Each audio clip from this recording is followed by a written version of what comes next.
విజయవాడలో సెన్సేషన్గా మారిన lockup death case Sai Krishna case గురించి మనతో మాట్లాడడానికి జేబీపీ అధ్యక్షులు జడా శ్రావణ్ ఉన్నారు. ఆయనతో మాట్లాడదాం. సో ఈ కేసు ఇప్పటివరకు మీరు ఫాలో అవుతున్నారు, అసలు మీరేమంటారు దీని గురించి? సో నేనేమంటానంటే 9th మేలో మార్కాపురం పోలీసులు ఒక కేసులో అరెస్ట్ చేసినప్పుడు సాయికృష్ణని, కృష్ణలంక పోలీసులు అక్కడికి వెళ్ళి సాయికృష్ణని తీసుకొని వచ్చినటువంటి సీసీటీవీ ఫుటేజ్ మార్కాపురంలో రిజిస్టర్ అయింది. So basing on CCTV footages, మార్కాపురంలో ఉన్న ఫుటేజెస్ని బేస్ చేసుకొని డిసీజ్డ్ ఎవరైతే సాయికృష్ణ ఉన్నారో అతన్ని చివరిసారిగా తీసుకొచ్చినటువంటి police department Krishnalanka. So Krishnalanka పోలీసులు నేను అనుకోవటం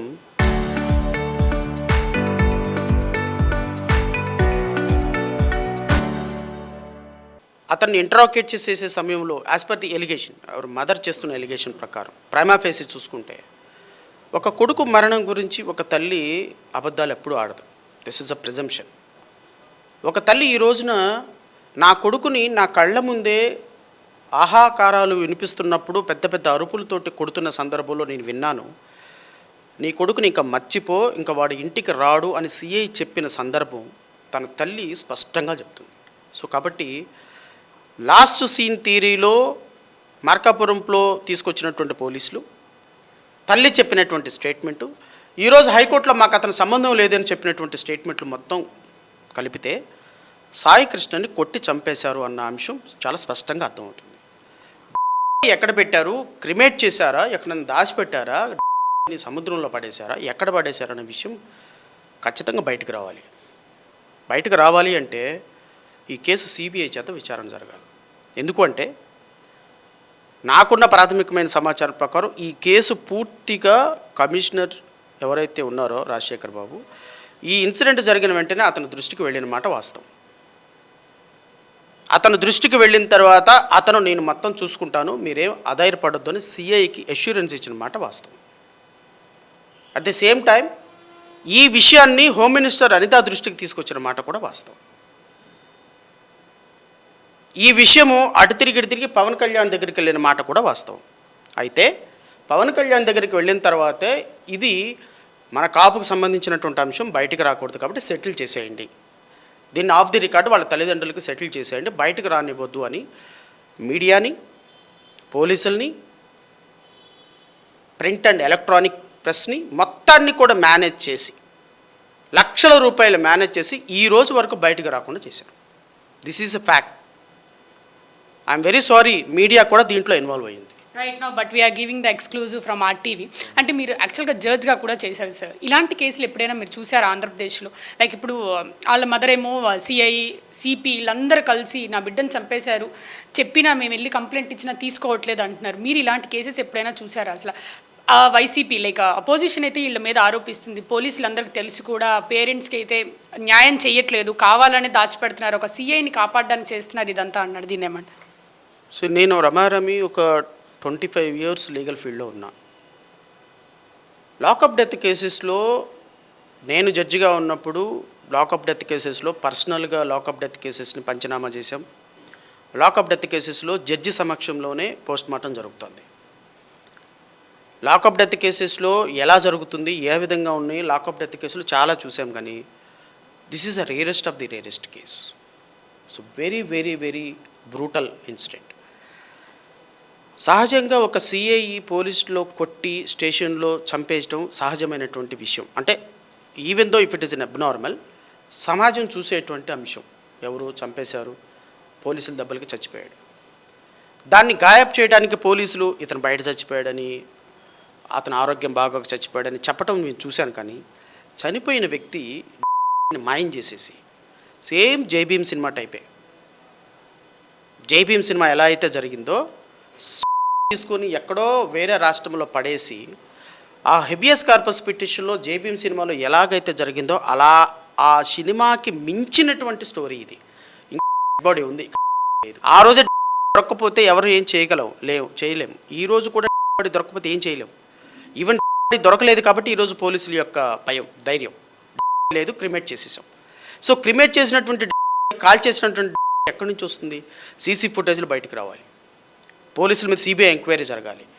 ఖచ్చితంగా ఉన్నత స్థాయి దేశంలో ఉన్నటువంటి సుప్రీంకోర్టు జడ్జి యొక్క సిట్టింగ్ జడ్జి తోటి ఇది విచారణ జరిగితేనే దీనికి.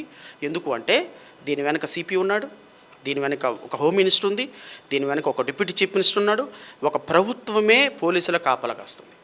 ఈరోజు లా అండ్ ఆర్డర్ని మెయింటైన్ చేసే తెనాల్లో అరికాళ్ళ మీద కొట్టినటువంటి సిఐకి ఏం కితాబు ఇచ్చారు ఈ ప్రభుత్వం? వాళ్ళు తప్పు చేశారు, గంజాయి కేసులో ఉన్నారు, కొట్టారు, తప్పే ఉంది.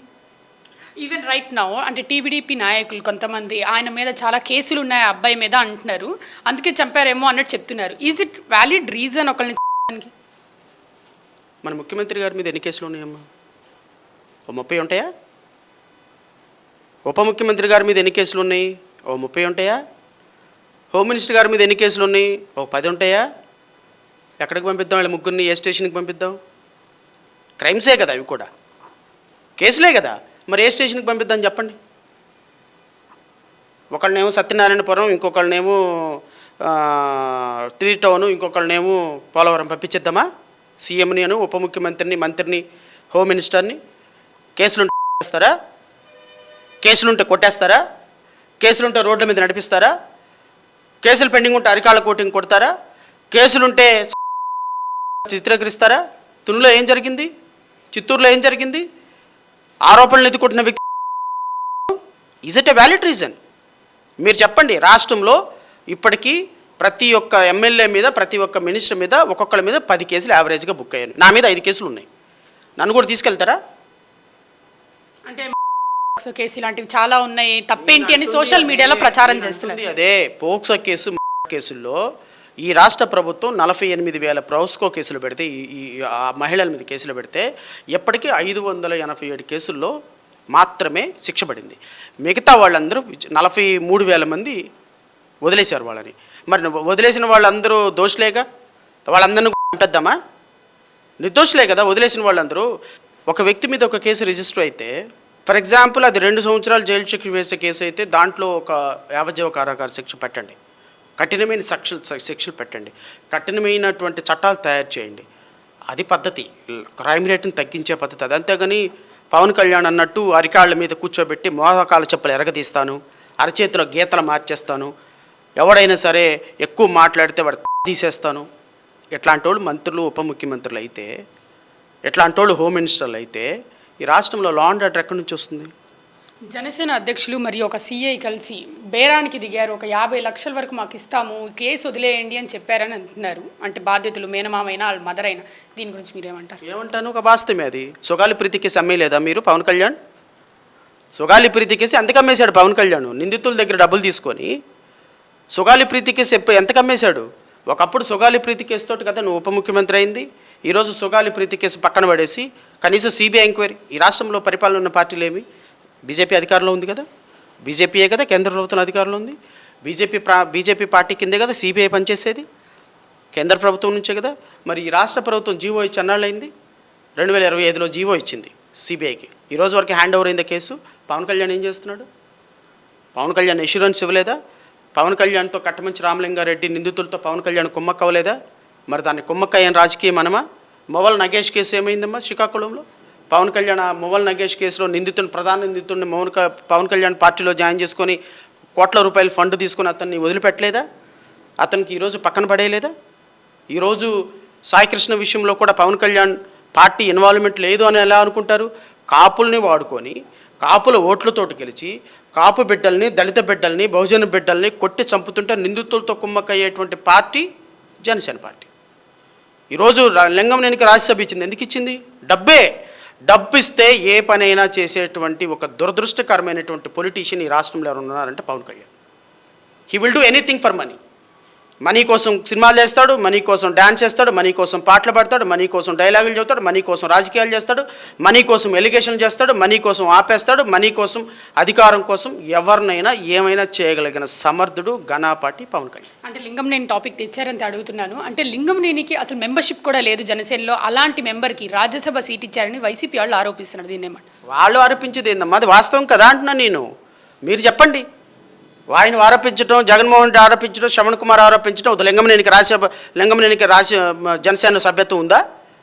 లింగంనేని ఏ రోజు జనసేన కోసం ఒక కార్యక్రమం చేశాడా? ఒకటి చేశాడు. లింగంనేని పవన్ కళ్యాణ్ కోసం కోట్ల రూపాయలు పెట్టి పార్టీ ఆఫీస్ కొన్నాడు. ఎవరి దగ్గర ఆక్రమించినటువంటి స్థలాన్ని కట్టి కొని పవన్ కళ్యాణ్కి మార్చి పవన్ కళ్యాణ్కి పార్టీ ఆఫీస్ కట్టాడు. పవన్ కళ్యాణ్కి ఒక స్పెషల్ ఫ్లైట్ ఎవ్రీడే ఆయన కోసం విజయవాడ ఎయిర్పోర్ట్లో ప్రతి రూపాయి లింగంనేని డబ్బు. ఆయన ఏ దీవికి వెళ్తాను అంటే అక్కడ మందు విందు పొందు వ్యవహారాలన్నీ ఏర్పాటు చేసే లింగంనేని రమేష్ చేసినట్టు ఎవడు చేశాడు ఆ పార్టీకి హెల్ప్ మీరు చెప్పండి? మహా అయితే నువ్వు కార్యకర్తవి వచ్చి పవన్ కళ్యాణ్ అరెస్ట్ చేస్తారా అని రోడ్డు మీద కూర్చుంటావు, పవన్ కళ్యాణ్ కోసం ప్రాణం ఇస్తావు, పవన్ కళ్యాణ్ కోసం మీడియాలో బాబో దిబో అంతకుమించి నువ్వేం చేయగలవు? లింగంనేని రమేష్ అయితే పార్టీ ఆఫీస్ ఇచ్చాడు, ఒక ఫ్లైట్ పెట్టాడు, ఎక్కడంటే అక్కడికి స్పెషల్గా అన్ని అరేంజ్మెంట్ చేస్తున్నాడు. లింగంనేని రమేష్ డబ్బులు కావాలంటే డబ్బులు ఇస్తున్నాడు. సో పార్టీ నడపడానికి ఆయనకు ఉన్నటువంటి మొత్తం ఫైనాన్షియల్ రిసోర్సెస్ మొత్తం ఇస్తుంది లింగంనేని రమేష్. అందుకని ఆయనకి రాజ్యసభ ఇచ్చాడు. దానికి నీ బాధ నా బాధ జగన్మోహన్ రెడ్డి బాధ ఏంటి? నీ బాధ నా బాధ పవన్ కళ్యాణ్ జగన్మోహన్. ఆ విషయంలో నేను ఏ విధంగా తప్పు పట్టను. నేను తప్పు పట్టేది ఏంటి అంటే పవన్ కళ్యాణ్ కాపు సామాజిక వర్గంలో ఒక వ్యక్తి చనిపోతే ఆ వ్యక్తి చనిపోయిన మరణాన్ని కూడా సెటిల్మెంట్కి వాడుతున్నాడు అనేది కరెక్ట్ కాదు. What is your final stand me party నుంచి ఈ కేసు గురించి స్టాండ్ ఏంటి మీరు? సిబిఐ ఎంక్వైరీ వేయాలి నెంబర్ 1. తక్షణమే సిపిని సస్పెండ్ చేయాలి నెంబర్ 2. తక్షణమే హోమ్ మినిస్టర్ అనితాని ఆ పదవి నుంచి తొలగించాలి. నిష్పక్షపాతమైన సిబిఐ విచారణ సుప్రీంకోర్టు జడ్జి నేతృత్వంలో జరగాలి. జరిగితే తప్ప ఈ కేసులో నిజాలు బయటికి రావు. Thank you. సో చూశారు కదా, సిబిఐ ఎంక్వైరీ కంపల్సరీ వేయాలని అయితే జడా శ్రావణ్ కుమార్ అంటున్నారు. కెమెరామెన్ ధీరజ్తో అథా మహమ్మద్, RTV విజయవాడ.